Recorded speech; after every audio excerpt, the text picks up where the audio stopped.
Bonjour tout le monde. Alors, désolé pour le retard. Il est indépendant de ma volonté. J'espère que vous m'entendez. Si vous pouvez juste me confirmer que le son est bon.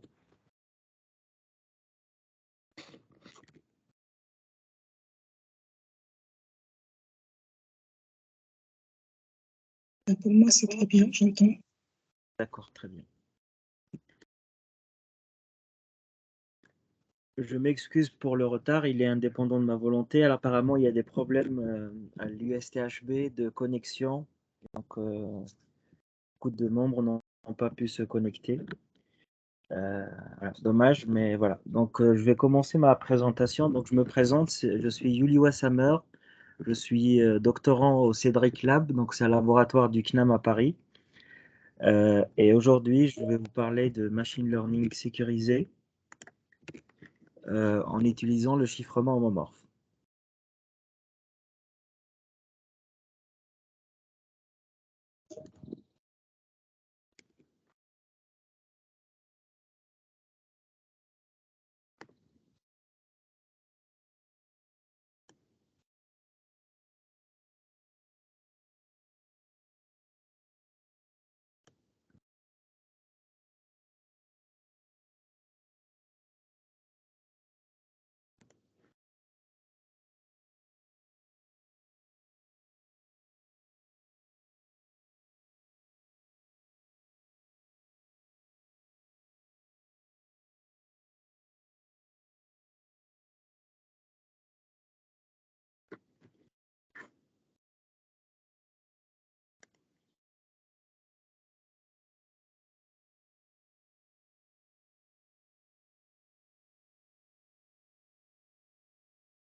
Bonjour.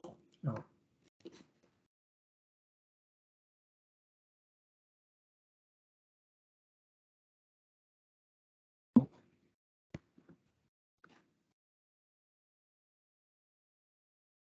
confirmez-moi que vous voyez l'écran, comme ça je peux commencer la présentation.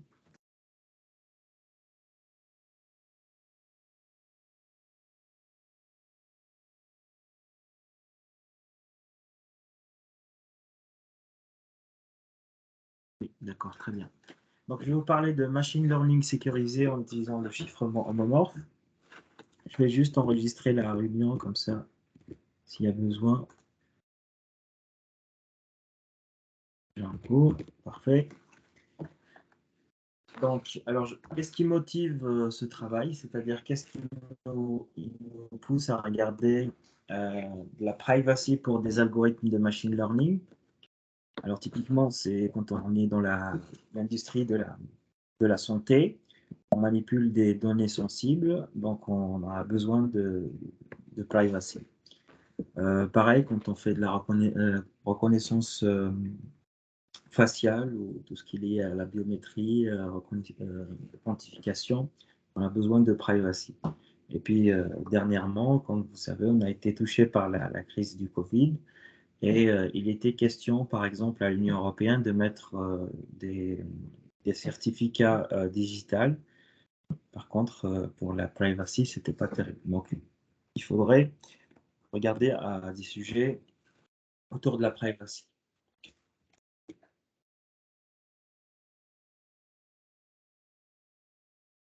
Qui rentre. Voilà. Je pense que peut-être que le problème s'est réglé au niveau de l'USTHB.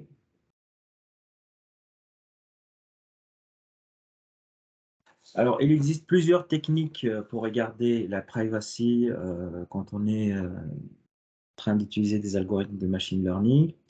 La technique la plus communément utilisée, c'est ce qu'on appelle des contrats de confiance. Entre, par exemple, si vous juste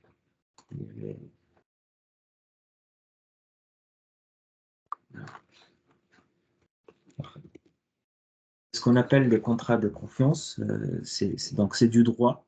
Donc, si vous externalisez vos données sur un service cloud, eh bien, vous allez accepter des conditions générales de vente où il est stipulé que le service cloud euh, s'engage à protéger vos données.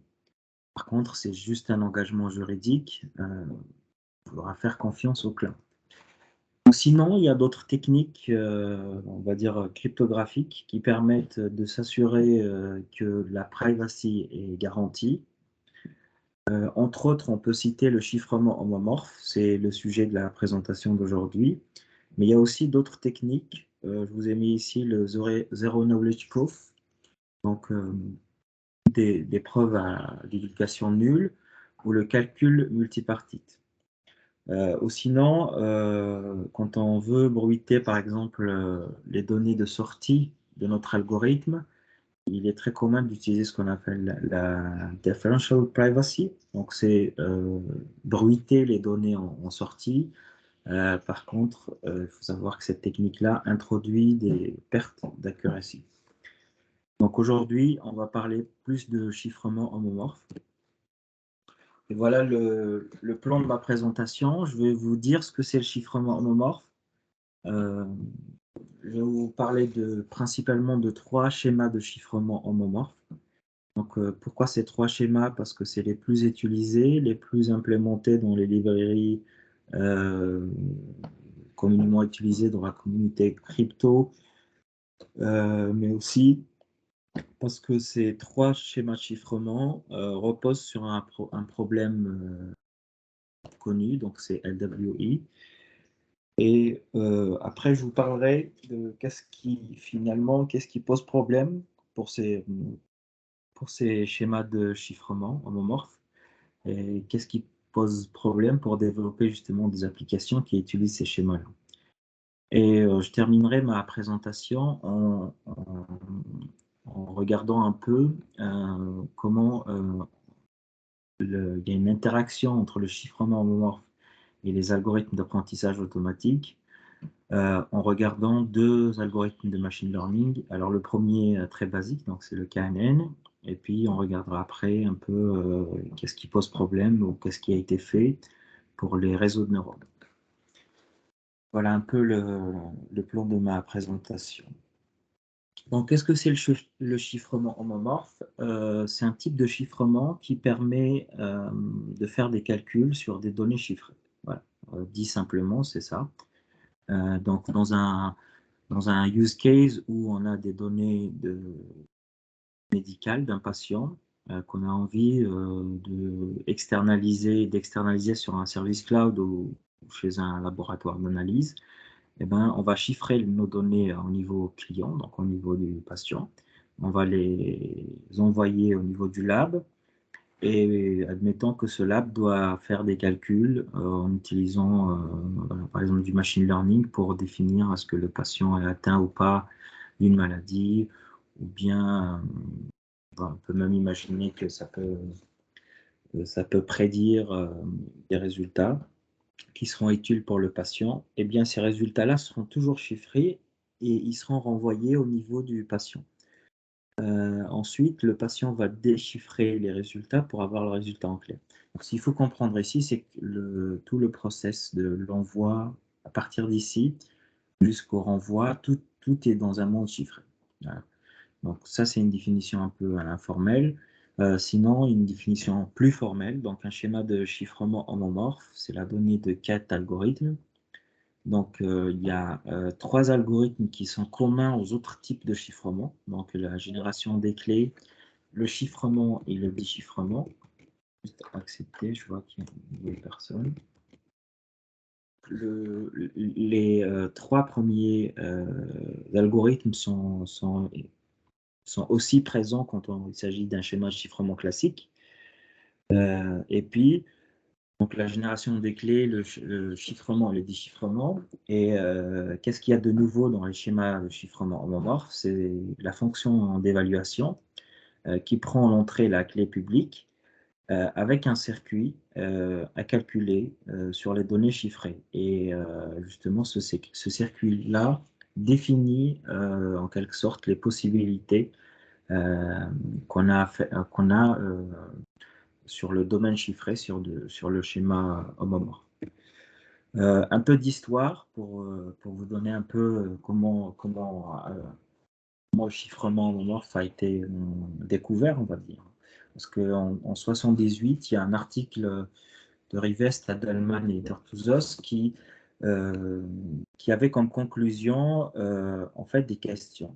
Et ils avaient remarqué une propriété homomorphe sur les chiffrés et ils s'étaient demandé est-ce que cette propriété-là pourrait être utile un jour et puis est-ce qu'il serait intéressant d'avoir d'autres schémas qui auraient cette propriété-là.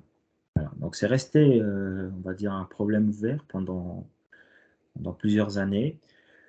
Et le premier schéma qui avait justement cette propriété-là, et surtout qui était totalement homomorphe, c'est-à-dire qui supportait et l'addition et la multiplication, a été présenté en 2009 donc, par Craig Gentry du MIT.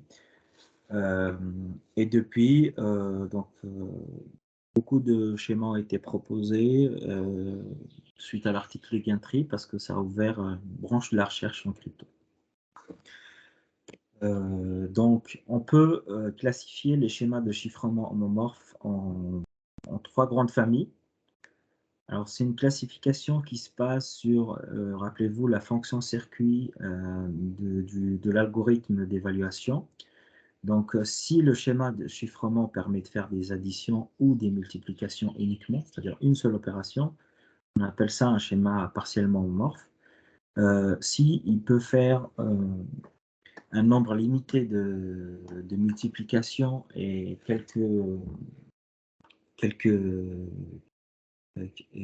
beaucoup d'additions, on va dire. On appelle ça un schéma quelque peu homomorphe. Ou bien, c'est le dernier type, le troisième type, où c'est un schéma totalement homomorphe. Dans ce cas-là, le schéma est capable de faire et l'addition et la multiplication. Donc, a priori, comme ça, le meilleur schéma à prendre, c'est le troisième. parce qu'on peut faire les deux opérations. Par contre, le problème du schéma totalement homomorphe, c'est que ben, il y a du bruit qui est généré à chaque fois qu'on applique des opérations homomorphes. Et ce bruit-là s'accroît de façon exponentielle. Et donc, à partir d'un certain niveau, le déchiffrement n'est plus correct. C'est-à-dire, si on déchiffre un chiffré, eh bien, on obtient un clair qui n'est pas celui qu'on avait chiffré au début. Donc, pour revenir un peu sur les trois schémas que j'aimerais vous présenter ici, donc il y a BFV et BGV, pardon, qui est un schéma qui est basé sur de l'arithmétique modulaire. Donc, on opère sur des vecteurs de nombres et l'arithmétique est exacte, c'est-à-dire qu'il n'y a pas d'approximation. Alors, c'est un schéma qui est implémenté dans la plupart des librairies parce qu'on a une version de ce schéma-là qui est partiellement homomorphe, c'est-à-dire qu'on n'utilise pas le bootstrapping. Le bootstrapping, alors c'est ce qui permet de construire le schéma totalement homomorphe. Mais aussi, alors il y a le schéma CKKS qui opère sur les nombres complexes et les réels. Alors cette fois-ci, c'est un calcul approximé. Alors, un calcul approximé, c'est pas forcément mauvais, surtout quand on fait du machine learning. Là, on sait très bien que, par exemple, pour les fonctions d'activation, parfois on n'a pas besoin de précision. Et donc, on peut approximer les résultats. Et puis, le troisième type de chiffrement, c'est ce qu'on appelle le TF-HE scheme.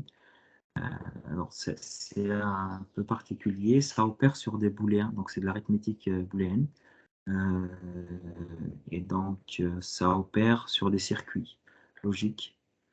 Il faudra construire ses propres circuits si on a envie de faire un additionnaire, un multiplexeur sur des chiffrés homomorphes. C'est possible avec ce type de schéma.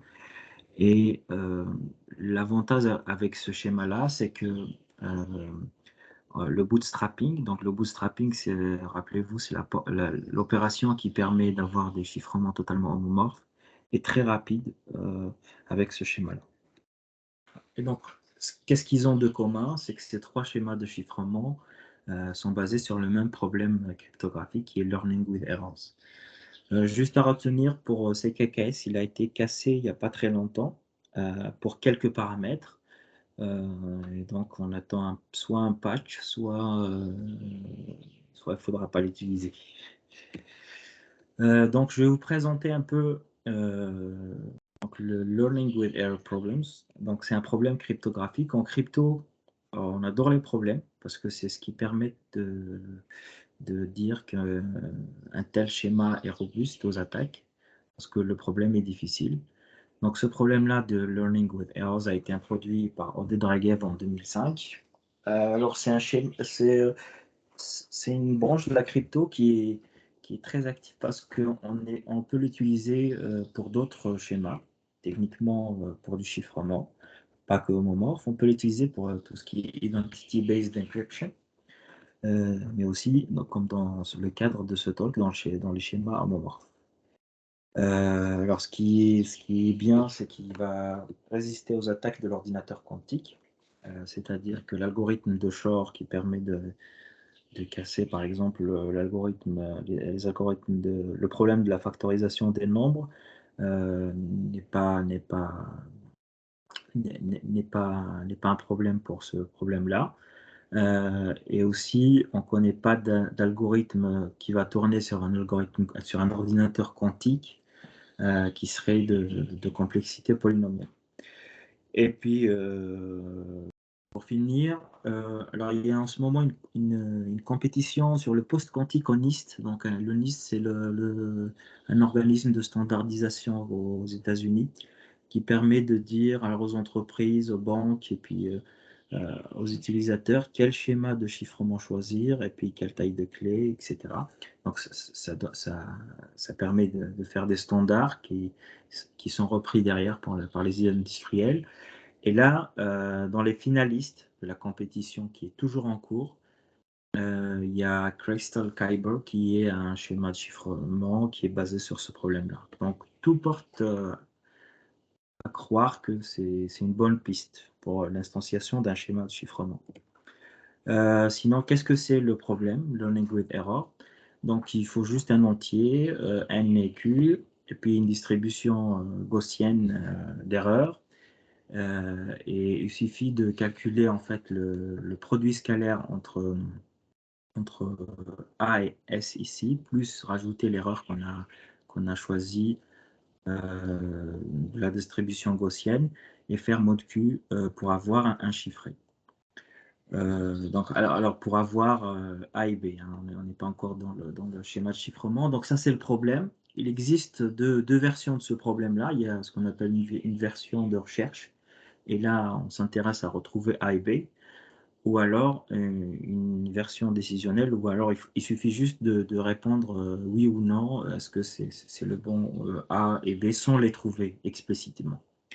Donc, il faut savoir que si on ne rajoute pas ce bruit-là, donc le E qui est là, les deux problèmes deviennent faciles, pardon, parce qu'il suffit de calculer les résultats pour calculer. Alors, dans la version sur les polynômes, vous allez voir, il suffit d'inverser une matrice pour retrouver AS.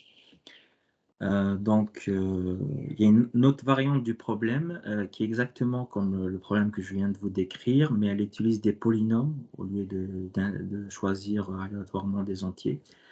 L'avantage ici, c'est qu'on a des tailles de clés plus compactes.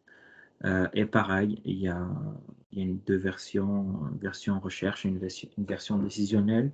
Et puis, comme je vous l'ai dit, si on enlève le bruit, eh ben, il suffit d'inverser une matrice pour retrouver les deux A et B. Donc, le bruit est important pour des raisons de sécurité. Suite à ça, d'un point de vue complexité, on connaît des réductions polynomiales entre ces problèmes-là et des problèmes qu'on connaît qui appartiennent à des classes dans lesquelles on instancie les schémas de chiffrement. Donc, a priori, pour les deux versions, hein, le LWI et la version polynomiale, ce sont des bons problèmes pour instancier des schémas de chiffrement. Alors, je vais vous parler d'un schéma de chiffrement qui est très utilisé à implémenter, comme je vous l'ai dit, donc c'est BFV. Et comme je vous l'ai dit, il y a 4 algorithmes, la génération des clés, le chiffrement, le déchiffrement et les opérations homomorphes qu'on pourra faire sur ces chiffrés-là. Donc, pas la peine de comprendre tous les détails pour comment on instancie la génération des clés, le chiffrement. C'est simplement de l'arithmétique modulaire sur un anneau R sur QR qu'on instancie facilement en prenant simplement un polynôme irréductible, f de x qu'on a ici, donc, et ensuite on fait les calculs dans cet anneau-là. Ce qu'il faut savoir, c'est qu'il voilà, y a une génération des clés. La génération des clés nous fait sortir un A0 et un 1, donc ce sont deux polynômes qui représentent la clé publique. Ensuite, on a ce qu'on appelle l'espace des messages en clair. La particularité ici, c'est qu'il faut encoder notre polynôme, notre message en clair en version polynomiale. Et une fois que c'est fait, eh ben, pour chiffrer, c'est facile. On utilise la clé publique qu'on avait instanciée à l'étape d'avant. Et on chiffre notre message finalement qui est devenu maintenant un polynôme en faisant juste A0U plus TG plus M et A1U plus TH. Donc, une fois qu'on a chiffré, ben, on va obtenir finalement deux polynômes. Hein. C'est ça qui est un peu particulier. C'est-à-dire, on part d'un message, on l'encode comme un polynôme, et au final, on obtient un couple de polynômes qui est le chiffré. C'est important de retenir ça. Ensuite, pour le déchiffrement, faudra faire ce calcul-là, ensuite calculer un mot T, pour au final, se retrouver avec, un polynôme qui va représenter le message en clair qu'on avait, chiffré au tout début.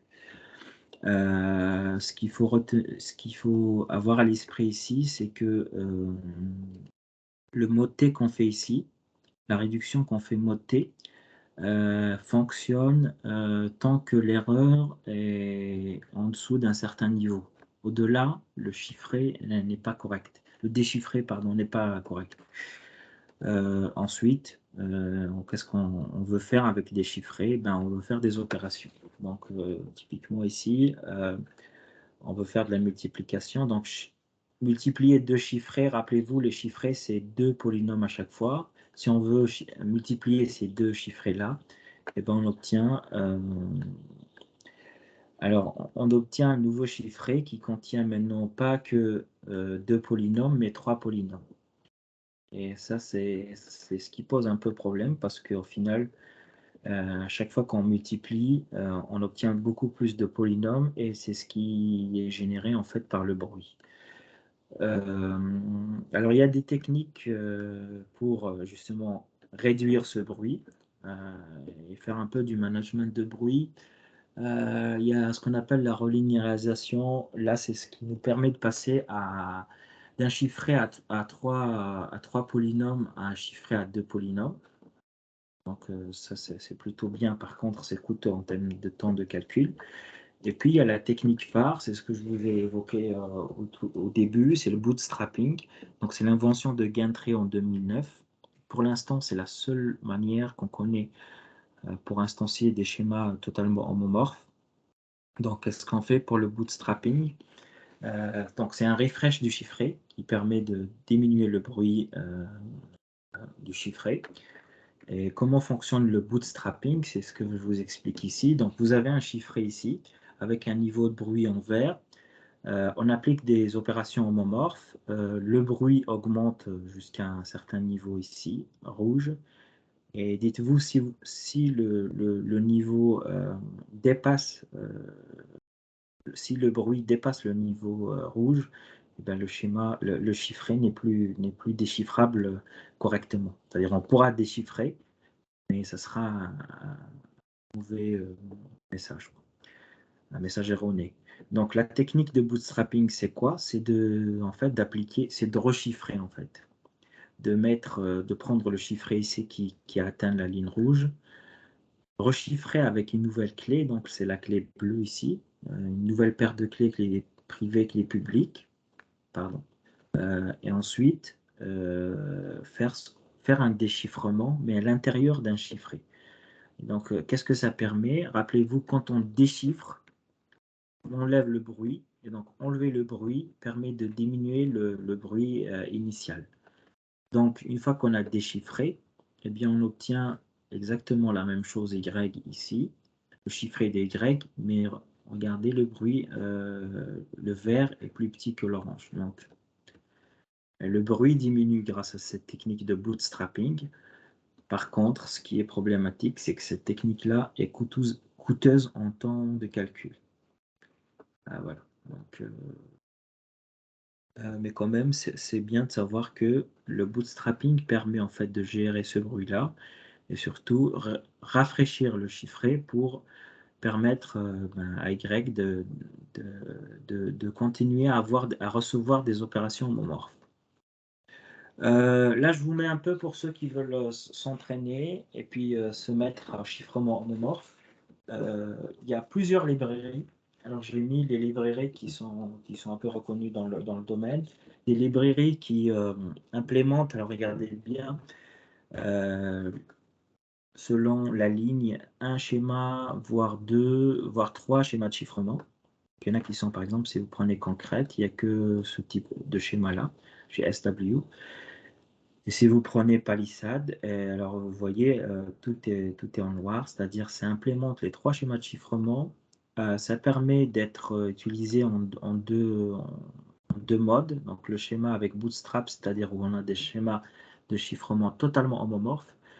Et puis des schémas leveled, c'est-à-dire où on n'applique pas le bootstrapping, mais qu'on est limité en termes de calcul homomorphe. Alors pour la troisième colonne, c'est juste est-ce que le code est fourni, est-ce qu'il y a une documentation ou pas. Et sur la première famille là, de librairie, c'est orienté processeur, donc c'est sur machine grand public. Et puis les deux dernières librairies, donc c'est des librairies qui sont spécialisées sur GPU. Donc si vous tournez ces librairies sur GPU, naturellement, les temps de calcul sont meilleurs.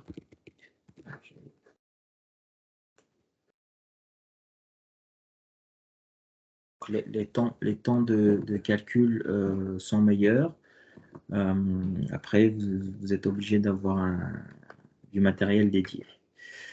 Rappelez-vous, on s'intéresse au chiffrement homomorphe, mais pas que. On s'intéresse en fait, à l'intersection de deux domaines, donc le chiffrement homomorphe et le machine learning, pour faire du supervisé, non supervisé, faire de la classification, de la régression, du clustering, en fait, tout ce que fait le machine learning. Voilà. Là, c'est que ça a été exploré, j'ai envie de dire un peu partout. Donc, le schéma homomorphe a été exploré pour de la classification, de la régression, du clustering, et c'est ce qu'on va voir maintenant. Donc, le scénario que je vous présente ici, c'est vraiment un truc particulier. On s'intéresse à l'intersection des schémas de chiffrement homomorphe et du machine learning. Donc, le scénario ici, c'est on a en entrée les paramètres de notre schéma de chiffrement, on génère la clé. Alors, si on est dans un mode à clé publique, donc on génère deux clés, la clé privée et la clé publique. Ensuite, une fois qu'on a la clé publique, alors il y a deux chemins. Soit on chiffre, et ensuite on a un chiffré qu'on envoie sur un cloud, et cette fois-ci, on s'intéresse à comment faire de la prédiction. Une fois qu'on a fini, on a la prédiction chiffrée qu'on doit renvoyer pour le client. Ou alors, on s'intéresse à un autre mode, c'est ce qu'on appelle le training. C'est-à-dire, cette fois-ci, on va chiffrer des données, mais on ne s'intéresse pas à avoir en sortie la prédiction, mais plutôt le modèle de notre algorithme de machine learning. Pour illustrer tout ça, j'ai pris donc un algorithme très simple de machine learning, donc c'est le KNN. Alors il est puissant, malgré ses simplicités, parce qu'il prend en entrée tous les types de données, continu, catégoriel, tout type de variables, on va dire. On peut utiliser des termes de stats. Et l'avantage, c'est qu'avec ce modèle-là, il n'y a pas de nécessité de faire de training sur le modèle. Donc, ensuite, plus précisément, comment on fait un KNN? Eh ben, c'est très simple, on calcule les distances de similarité. Les plus connues, c'est la distance euclidienne ou bien la distance de Manhattan. Et puis, on applique un vote majoritaire pour assigner le label. Donc ici, on serait plus à assigner le rouge à un autre individu qu'on aimerait classifier ici. Alors le problème, c'est quand on est dans un monde chiffré, il y a beaucoup de problèmes. On ne sait pas faire une racine carrée. Donc on a P et Q qui sont chiffrés. On essaye de calculer la distance entre deux individus. On ne sait pas faire la racine carrée d'un nombre. Et puis, pareil, si on prend la distance de Manhattan, là, il faut faire une valeur absolue entre deux distances.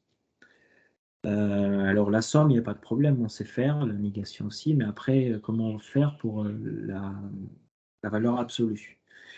Et ce qui est un peu problématique aussi, c'est la dernière étape, donc c'est le vote majoritaire. Comment, imaginez vous êtes dans un monde chiffré, imaginons que vous avez réussi à calculer les distances, comment vous allez faire un vote majoritaire sur des données chiffrées?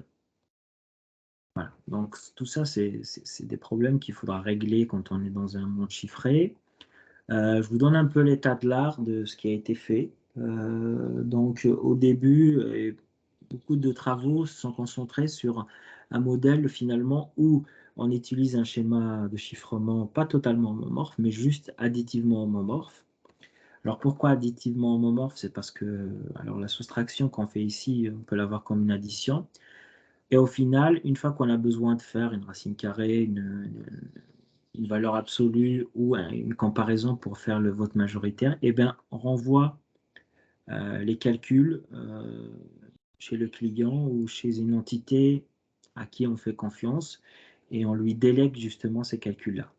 Alors, le problème de cette façon de faire, c'est qu'il y a de l'interaction, et donc il y a de la communication entre le client et le serveur.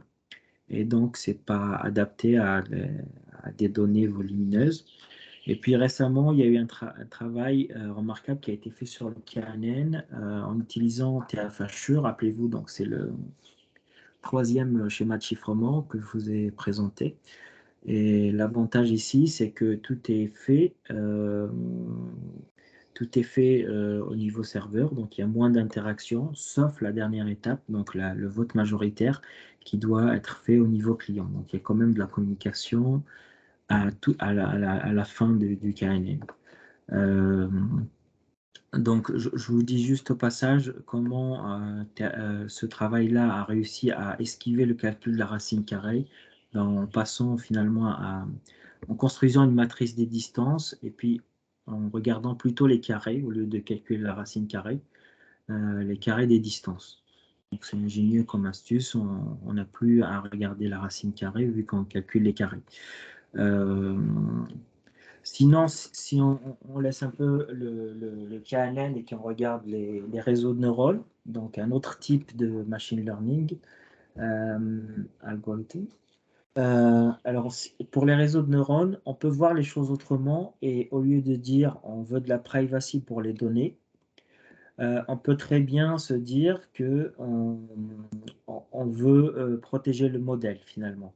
Le modèle, donc c'est les poids associés à chaque neurone. Et typiquement, si on a entraîné un autre modèle sur un serveur cloud et qu'on a payé des centaines de milliers d'euros pour avoir notre modèle calibré, on n'a pas envie que d'autres viennent pour copier notre modèle. Parce qu'il suffit qu'ils reprennent donc les poids pour voir le poids et la structure de notre réseau de neurones pour avoir le réseau de neurones. Et puis, une autre façon de voir la privacy, c'est de voir en sortie, en fait. C'est que, imaginons que c'est une boîte noire et que vous faites appel à ce réseau de neurones, il vous donne le résultat de la classification, si vous êtes en train de faire de la classification. Et bien après, si le résultat est en clair, c'est pas bon. Et donc là, en output data privacy, c'est ce que je vous disais au début, il est très commun d'utiliser ce qu'on appelle la differential privacy pour bruiter un peu la sortie et donc bruiter le résultat. Et ça, comme je vous l'ai dit, ça a un coût, donc on perd en accuracy. Sinon, une autre façon de regarder la privacy pour les réseaux de neurones, c'est de se dire, finalement, il y a deux phases pour les réseaux de neurones. Il y a la phase entraînement et il y a la phase inférence. Donc, pour la phase entraînement, vu que les schémas de chiffrement homomorphes sont gourmands en temps de calcul, ce qui est fait dans la littérature à l'état de l'art de la recherche, c'est qu'on entraîne notre modèle euh, dans un monde en clair, donc on ne chiffre pas pour l'entraînement, et une fois qu'on a pré-entraîné notre modèle, on fait de l'inférence en utilisant le schéma chiffrement homomorphe. Donc pour l'état de l'art de ce qui a été fait pour l'inférence, le premier travaux a été initié par une équipe de Microsoft, donc c'est CryptoNet. En 2016, ils ont proposé en 2016 de construire un réseau de neurones. Donc c'est un perceptron multicouche, donc c'est un réseau de neurones simple. Et ils ont remplacé la fonction d'activation par une fonction qui simplement calcule le x au carré. Donc, au lieu de faire les fonctions d'activation classiques, vu que le chiffrement homomorphe ne permet pas de calculer, par exemple, la fonction revue, eh bien, ils ont pris comme fonction d'activation x au carré. Et bizarrement, ça tient la route, vu que l'accuracy, en tous les cas, entre l'état de l'art du monde en clair et le monde chiffré, est atteinte. Et depuis, d'autres façons de faire ont été introduites pour l'approximation de cette fonction d'activation, parce que c'est ce qui pose problème quand on est dans un monde chiffré, parce que les additions, c'est pas très coûteux. C'est plutôt les multiplications, les divisions qui posent problème. Et une technique, c'est d'approximer avec des séries Taylor ou bien des polynômes de Chebyshev pour cette fonction d'activation. Une autre approche qui est possible aussi, c'est de faire, en fait, pas uniquement du chiffrement homomorphe, mais la combiner avec du calcul multipartie sécurisé pour justement pallier à ces problèmes-là. Alors le problème ici, vous allez le voir sur les performances, quand on a et du chiffrement homomorphe et du calcul multipartite sécurisé, c'est qu'il y a la dernière colonne là qui correspond à la communication. Donc, il y a de la communication entre le client et le serveur, et donc il y a un prix à payer. Voilà. Par contre, en latence et en accuracy, on est bon. Et en latence, surtout en temps de calcul, on est beaucoup meilleur quand on a recours à des solutions hybrides comme ça.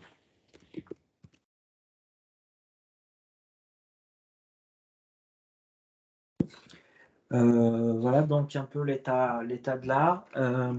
Alors, tous les travaux n'utilisent pas les mêmes schémas de chiffrement, donc c'est un peu compliqué de comparer les travaux, mais bon, si on se base juste sur l'accuracy et puis le protocole, la communication, on peut arriver à comparer un peu les performances. Un peu pour finir, qu'est-ce qu'il faut garder à l'esprit? Qu'est-ce qui pose problème aujourd'hui pour l'application des chiffrements homomorphes sur des algorithmes d'apprentissage automatique? Alors, la première problématique est vraiment liée à la crypto. Quels sont les paramètres qu'on choisit pour instancier notre schéma de chiffrement? Quel niveau de sécurité on se met? C'est vraiment des problématiques où il faut avoir une compétence en crypto et les librairies ne sont pas très bien documentées. Donc, pour l'instant, il faut avoir une compétence en crypto pour pouvoir choisir ces paramètres-là en fonction du bruit, en fonction bah, du niveau de sécurité qu'on aimerait avoir, et puis en fonction des précisions qu'on aimerait avoir sur les données qu'on travaille.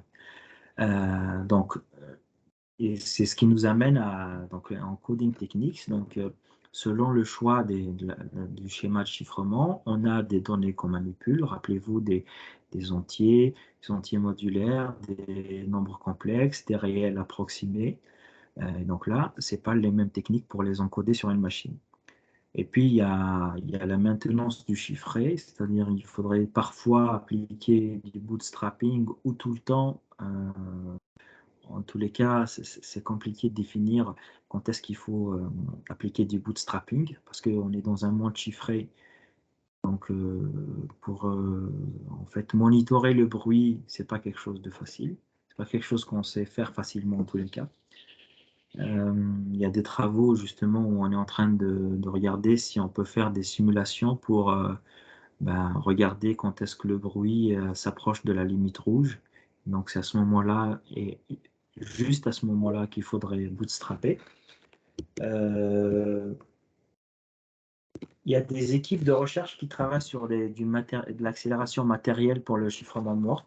Donc un peu comme dans toutes les technos, on aime bien développer du hardware spécialisé comme pour le machine learning, hardware spécialisé pour le réseau de neurones. C'est pareil pour le chiffrement morph. Il y a du hardware spécialisé qui est en train de se fabriquer. Par contre, c'est vraiment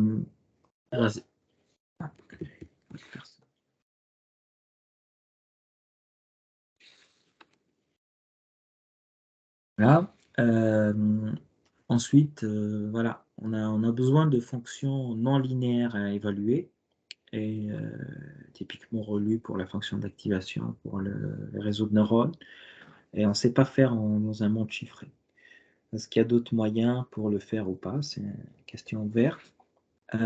Et puis peut-être, je pense au tiny machine learning ou des algorithmes de machine learning pas très complexes où on peut justement les faire dans un monde chiffré.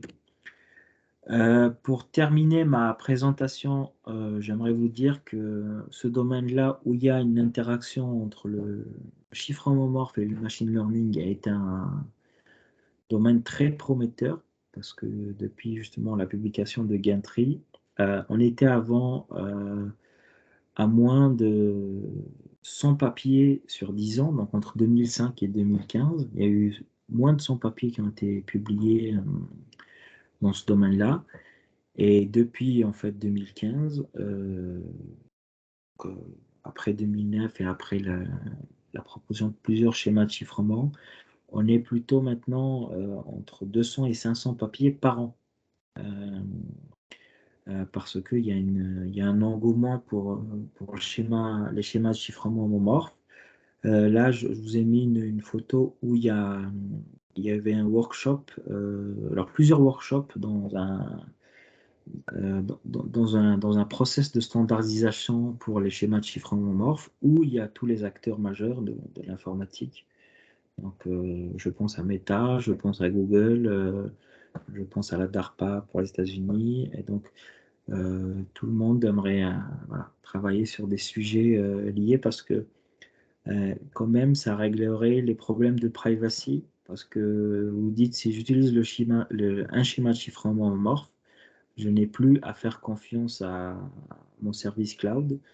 Et à ce moment-là, il me vend juste de la puissance de calcul et pas autre chose. Voilà.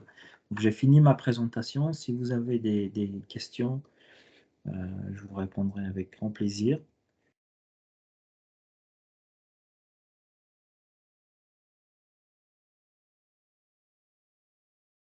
Si je ne vous ai pas perdu.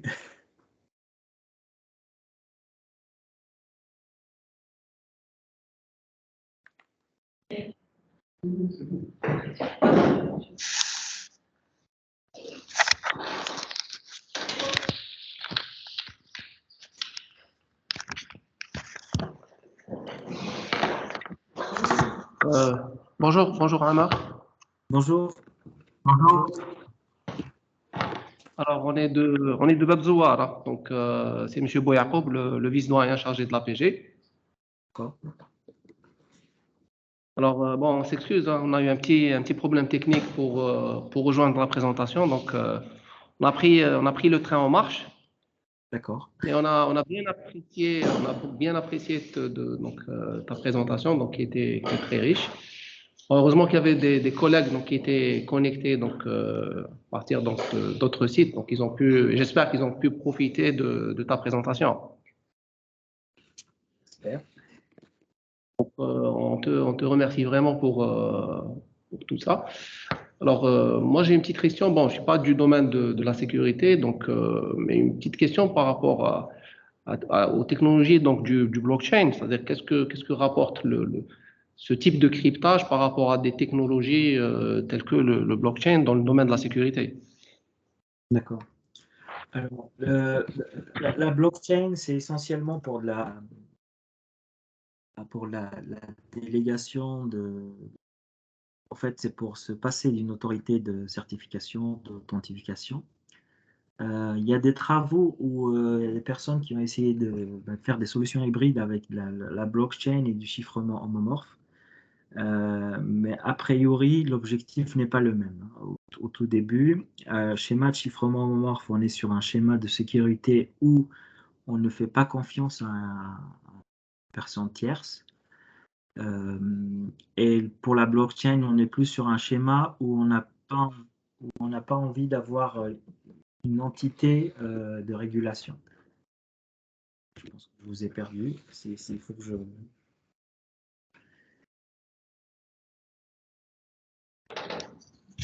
Oui. Je vous ai perdu apparemment.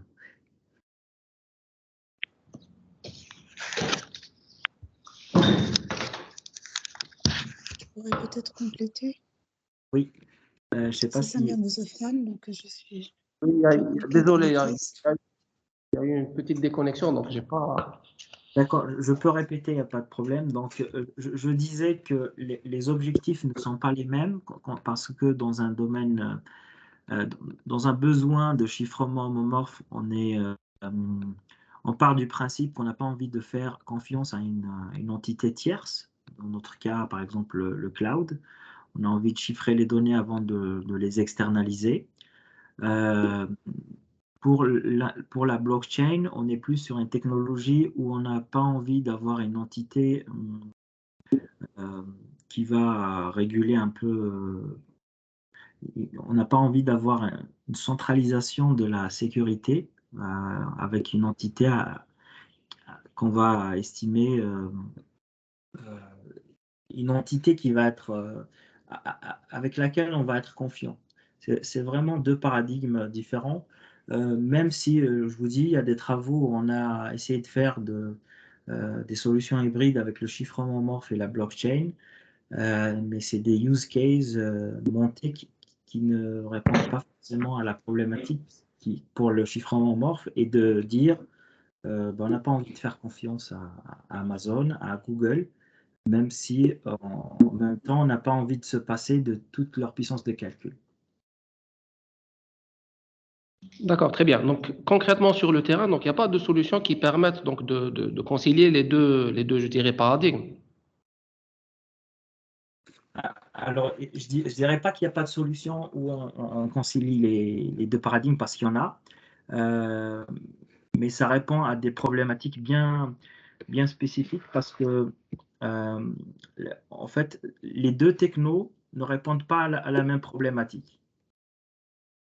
Je Donc, pourrais pour peut-être avoir... compléter. Oui. C'est Samia Bouzafran, donc je suis la directrice de thèse de ULIWES. Alors, quand on parle de blockchain, c'est vrai que l'idée, c'est de ne pas dépendre d'une autorité de ce qu'on appelle de confiance ou de certification. Si on regarde par exemple les PKI, pour chiffrer ou déchiffrer, on a toujours besoin d'une autorité qui doit générer ces clés. C'est les clés de sécurité. Donc, si on suppose toujours qu'on a confiance dans cette autorité, dans le concept de blockchain, on se dit, alors évidemment, si on parle de PKI, il va y avoir une autorité de certification qui génère ces clés en qui on a confiance. Hein. Ça peut être ça peut être des entreprises qui vendent des certificats, ça peut être une banque dont on a confiance, ça peut être le gouvernement, une entité gouvernementale dont on a confiance. Mais en fait, si aujourd'hui on va vers la blockchain, c'est parce que on n'a pas tout le temps des autorités de confiance. Si vous regardez sur plein de sites web aujourd'hui, si vous voulez accéder à un contenu, consommer un contenu ou une information, on vous dit vous pouvez vous authentifier via vos identifiants de Facebook ou autre. Et donc, passer par Facebook, c'est sûr que ce n'est pas forcément une autorité dont on a confiance. Et donc, l'idée des blockchains, c'est de se dire, ben, je ne vais plus en fait m'appuyer sur une autorité, qualifiée de confiance ou pas, mais finalement, cette confiance, elle sera distribuée parce que tout le monde, à travers la blockchain, pourra vérifier si vous êtes authentique ou pas. Et donc, c'est pour ça qu'en général, on a des blockchains qui sont de nature publique. Hein, tout le monde peut vérifier. Donc, en fait, dans le premier concept de la blockchain, c'est de se dire, je vais plus m'appuyer sur une autorité de certification ou de confiance, mais avoir quelque chose qui est vérifiable par tout le monde. Et donc, voilà, ça évite d'avoir de fausses autorités de confiance. Parce que, donc, je vous dis, bon, dans des cas classiques, par exemple de paiement ou autre, c'est sûr qu'en s'appuyant sur une banque, sur une institution gouvernementale, on va avoir confiance, mais de plus en plus dans nos applications, ben, ça passe par des réseaux sociaux, par d'autres entités ou sites web ou autres dont on n'a pas forcément confiance. Et donc la blockchain va nous éviter de dépendre d'une seule autorité. Maintenant, dans le cas du chiffrement homomorphe, ben, c'est vraiment du chiffrement. C'est-à-dire que là, Yuli West, il parle de l'exemple du cloud. Ben, de plus en plus, on va déléguer le traitement de nos données. Là, on parle du cloud, ça peut être autre chose, mais voilà, déléguer nos données à un fournisseur de cloud, par exemple aux États-Unis ou autre, on ne sait pas trop, je dirais même dans d'autres pays, on ne sait pas trop comment ils vont manipuler, comment ils vont utiliser nos données. Ça peut être c'est nos données personnelles ou pas uniquement, même les données confidentielles des entreprises, hein, même les entreprises qui délèguent leurs données parce qu'elles n'ont pas suffisamment de ressources de calcul, en les déléguant à d'autres fournisseurs de cloud, eh ben, c'est pas évident de faire confiance parce que nos données elles peuvent être récupérées pour diverses utilisations. Hein. Ça peut être pour récupérer pour je sais pas, ça, pour des points plus pour des objectifs, je sais pas, politiques. On voit la guerre aujourd'hui, hein, donc ça peut être utilisé pour vraiment des choses très stratégiques, mais aussi, ben, ça peut être aussi pour les vendre. Aux États-Unis, on peut récupérer des données et les vendre. Donc pour plus des objectifs commerciaux. Donc en fait, l'idée du chiffrement homomorphe, c'est de pouvoir chiffrer ces données, d'avoir une entité qui les manipule sans pouvoir savoir sans connaître le contenu de ces données, sans que les données ne soient dévoilées. Et donc, le traitement sera fait derrière ou dessus. Ben, le traitement ici, en l'occurrence, c'est des algorithmes de machine learning. Et en fait, le traitement va être fait, renvoyé, sans que le cloud ne sache à quel type de données ou au sens qu'il ait accès à ces données.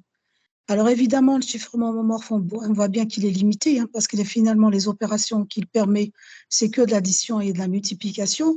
Et tout le défi actuel pour Yuli West, c'est finalement qu'on prenne un algorithme comme KNN ou K-means ou autre, c'est de pouvoir tout faire avec ces opérations de base, ce qui n'est pas gagné.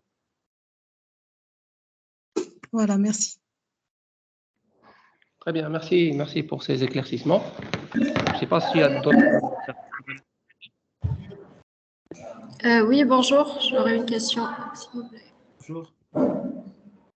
Oui, donc je suis Abdelmzian Farah, je suis doctorante au sein de l'USTHP et je travaille actuellement sur la sécurisation des données dans un environnement cloud, mais avec un souci de performance, c'est-à-dire que on aimerait trouver un compromis entre la sécurité et les performances de mon système.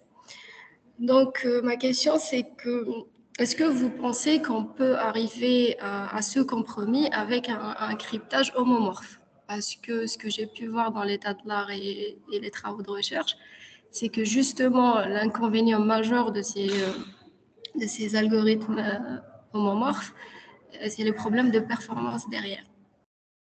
Donc, est-ce qu'on peut quand même arriver à un compromis ou pas?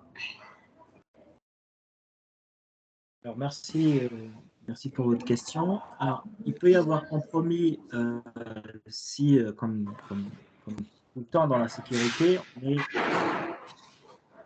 est capable de dire s'il y a de la communication, par exemple, ici, si on dit qu'on prend une solution hybride particulier et qu'on accepte qu'il y ait de la communication, donc c'est un mode où il y a de l'interaction entre le cloud et le client, ben là on peut avoir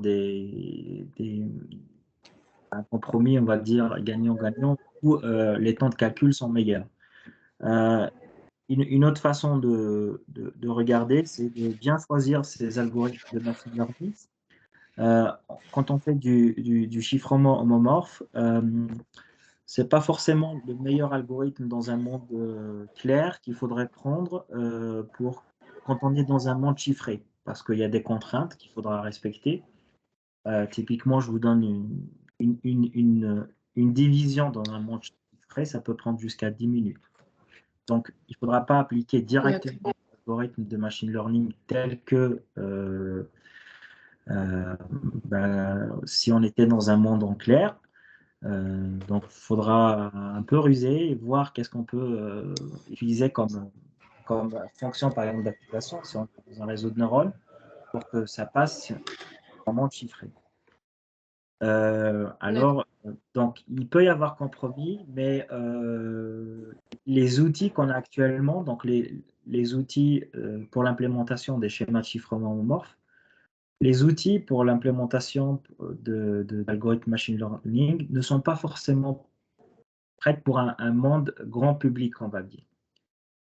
C'est pour ça qu'aujourd'hui, voilà, vous allez sur le site de Microsoft, il y a une librairie qui s'appelle CIAO. Elle vous permet de faire voilà, d'appliquer le chiffrement homomorphe, mais il faut avoir un certain nombre de connaissances en crypto, mais aussi des connaissances dans ce domaine-là précis. On est entre l'intersection du monde du machine learning et le monde de la crypto. Voilà. Mais il y a des applications vraiment dans le monde réel. Je pense à une banque au Brésil qui s'est associée à IBM pour faire justement du machine learning sur les données de leurs clients, pour de la détection de fraude. Ils ont réussi à avoir des temps de calcul très respectables. Par contre, il y a toute une équipe d'IBM qui a accompagné le projet, et c'est de l'ordre d'une vingtaine de personnes à temps plein sur un tel projet. Voilà. Ok. Ok, merci beaucoup. Ouais. S'il y a d'autres questions, je suis disponible. À la fin.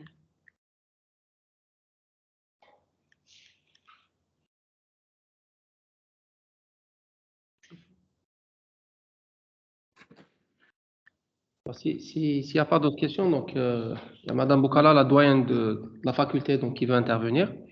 D'accord. Bonjour, bonjour tout le monde. Merci, UD West pour votre disponibilité. Et puis on s'excuse surtout pour le retard accusé. On a eu un problème local. Donc on a rejoint la présentation tardivement. Donc voilà, je réitère mes remerciements. Et puis je dis un grand merci à Samia qui a toujours été disponible.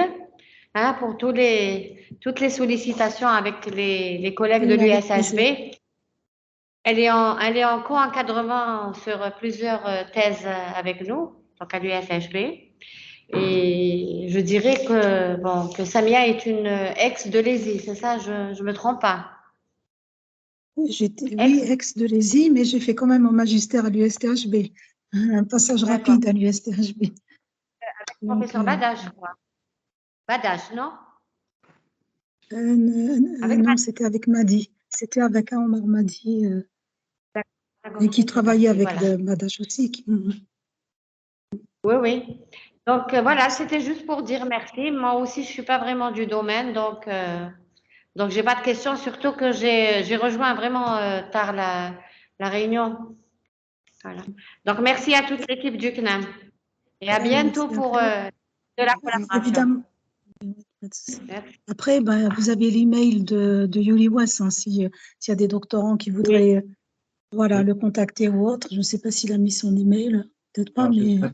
Il suffit de taper mon nom sur Google avec Cédric, vous avez mon mail qui est public. N'hésitez pas à m'écrire, je vous répondrai, je vous enverrai des références. Et puis on a un livre, un chapitre de livre qui va être bientôt publié. Je pourrais vous envoyer les références aussi, donc il n'y a pas de problème. Merci, merci. Plus d'informations. Merci, Yuli West. Merci à vous. Merci. Bonne journée. Au revoir. Donc, tu dis merci, toi aussi. Merci et à la prochaine. À la prochaine, au revoir. Au revoir. Voilà.